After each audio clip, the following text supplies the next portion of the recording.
Hello,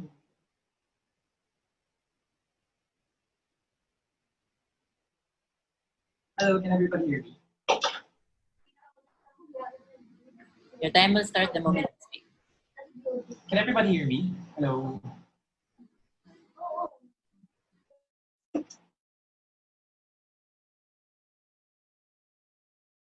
Good afternoon, Mr. Moderator and panel of judges. The fundamental failure of side negative is their inability to recognize the de facto powers of a government in power.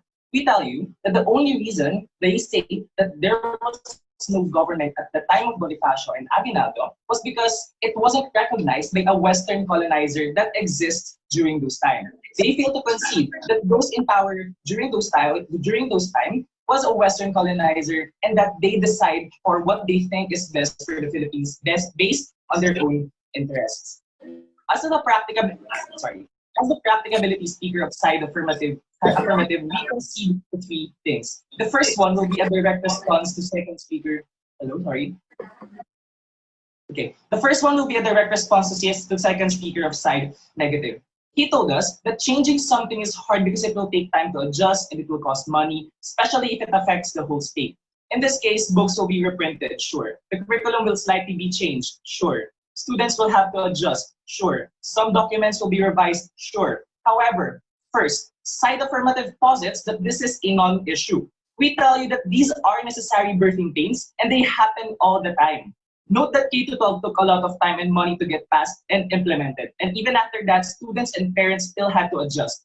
As of now, it still might take some time for its benefits to accrue, but since the past administration believed its long-term gain, we continue to wait. This means that Bonifacio's recognition is not a special case that could merit non-continuation because of surface-level short-term harms. That is to say that even if something is costly and will take time, it does not mean that it should not be done. If side negative says that absolutely Philippines has no money, this is the second discussion, to do the changes, then this motion becomes undebatable, Mr. Moderator and panel, and unfair to side affirmative. Because the question should be, at the bare minimum that we could afford these changes, why should we continue to do this? Second clarification, second concession that we want to do, National Historical Council's claim is to be deemed the absolute truth because we think it's a true document. But the thing is, if we deem it as the absolute truth, there'll be no debate, Mr. Panel of Judges, because any historians right now could be wrong. The mainstream media or the mainstream books believes that Aguinaldo is the first president because the historians who declared for him are in a position of power. If you put a different historian there and he declares that Bonifacio is the first president, then the National Historical Council is the first president. The problem, there's no representation for Bonifacio in the National Historical Council because this is not about technical representation. This is about humanized representation, and that's what we fight for inside government. I only have one argument for you today. It will revolve around the quality of education so as to answer the practicability. It will revolve around the quality of education that we get on both sides and why a side affirmative side is better, especially in the long run. It lies on the premise stated in paragraph 2, Article 14, Section 3 of the 1987 Constitution, that is, the appreciation of the role of national heroes in the historical developments of the country. We posit that it's not one over the other. That when we recognize Bonifacio as the first president, that doesn't mean that we don't recognize him as a national hero and vice versa. Why is this premise relevant? Because side affirmative firmly believes that Bonifacio's non-recognition as the first president is a fundamental injustice to him as a national hero, non-appreciation, and an insult to what the law states should be the quality of education in our country. Let's compare the quality of education we get on side negative and our side. Side negative is this. They want us to believe that we confuse people on side affirmative. But what we give you on side affirmative is this. And this is better because remember, the Philippine public education system is modeled off of the Americans by virtue of the Philippine Commission Act number 74 of 1901. History books used to teach the primary and secondary level institutions are mostly made by foreign historians. Why? Book or a Danilo Aragon book that exposes historical injustice and would agree to us that Bonifacio should be the first president. That is to say that the educational system is highly reliant on foreign knowledge. local developments take a backseat, and side affirmative posits that this should change. What's the conclusion to that argument? We tell you that shifting our focus on local choices, starting with declaring without outside influence that Bonifacio is the first president, sets a precedent on how the educational system could be more Philippine-centric rather than colonizer-centric. This drives people to go against foreign knowledge of our own soil. And because it's cheaper and now more accessible, we answer the question of practicability. Thank you. Thank you, debater. Your time is up. Now we welcome the last negative speaker for the interpolations. You're given 3 minutes. Hello, can you hear me? Yeah. Okay. So, good afternoon. My first question is, was there any public demand to change the first president of the Philippines? Yes, there is. There's a petition in change.org and many other places in the country. Okay, thank you. Now, what is your evidence of that? Oh, it's a website. You can visit it. Okay, thank you. Now, you said no government was present on the time of Bonifacio. We did not say that there was no government present You that said it time. at the beginning of your Council does not speech. recognize it. Okay. No, But your companion said that there was Council a said. revolutionary government. So how come you said at the first part of your speech that there was no present on the time of Bonifacio?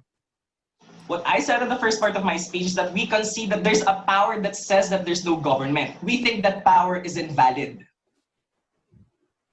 Next question. Do you think Andres Bonifacio is not recognized by the Filipino people?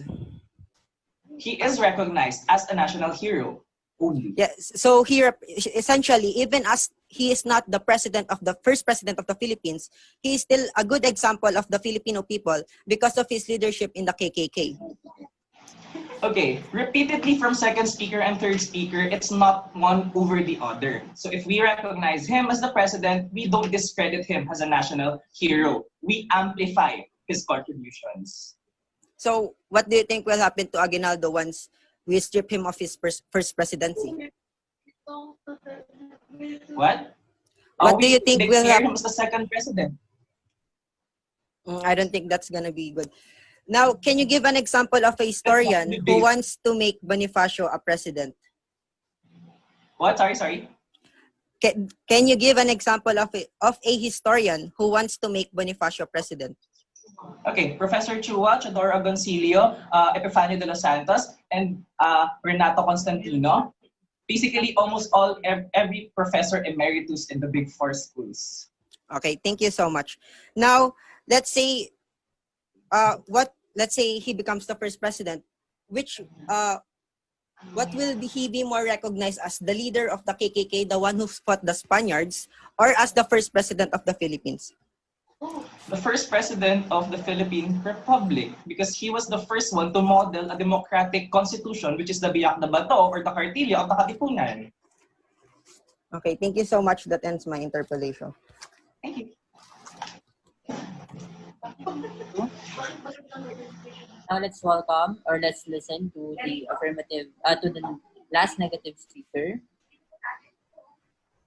Your 3 minutes will start the moment you speak, Mr. Speaker.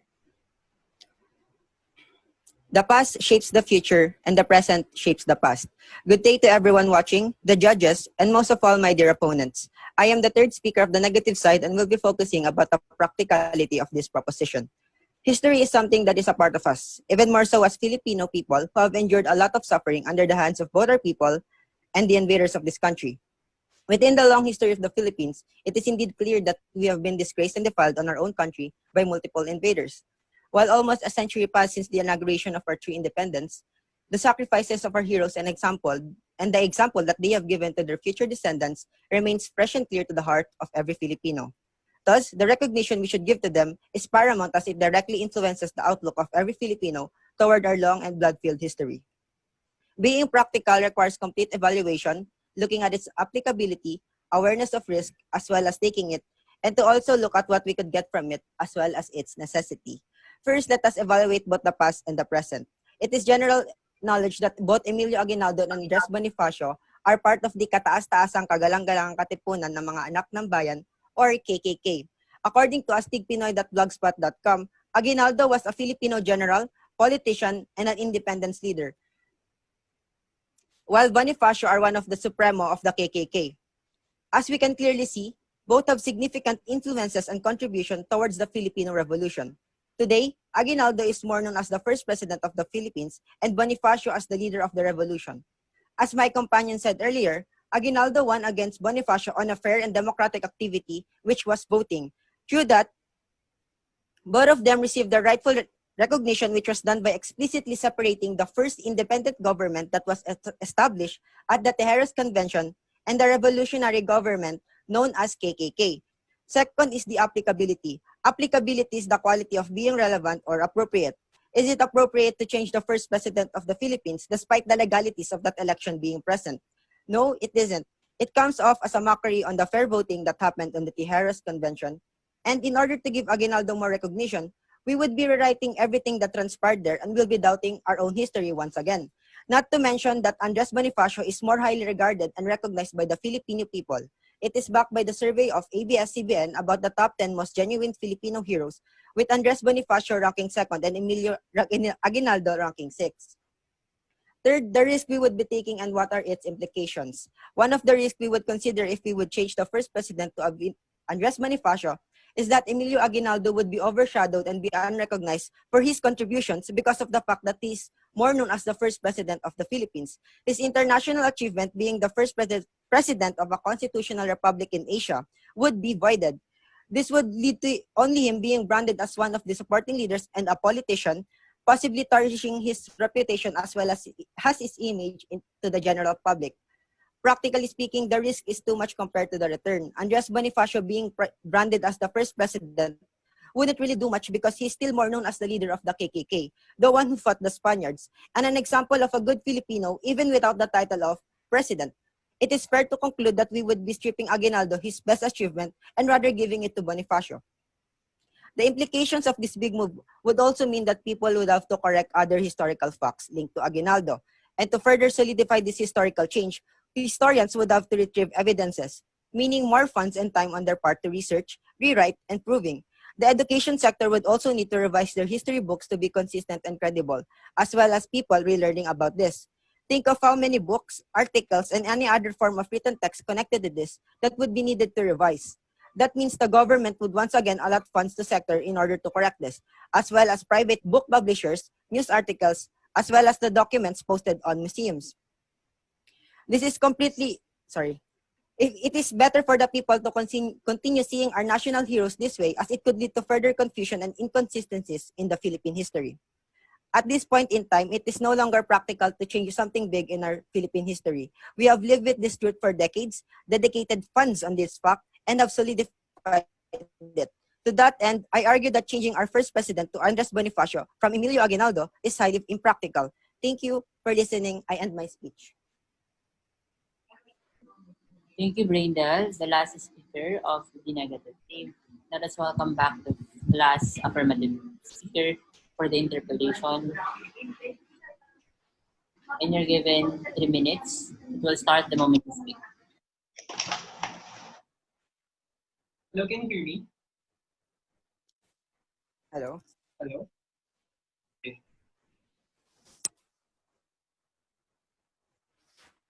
Mr. Speaker, did you just use as evidence a Stig Pinoy blog spot? Yes, but only for the biography of Emilio Aguinaldo. Okay, irregardless, that's a Stig Pinoy blog spot cannot be deemed credible evidence here because it's made by bloggers and such. Anyway, next question.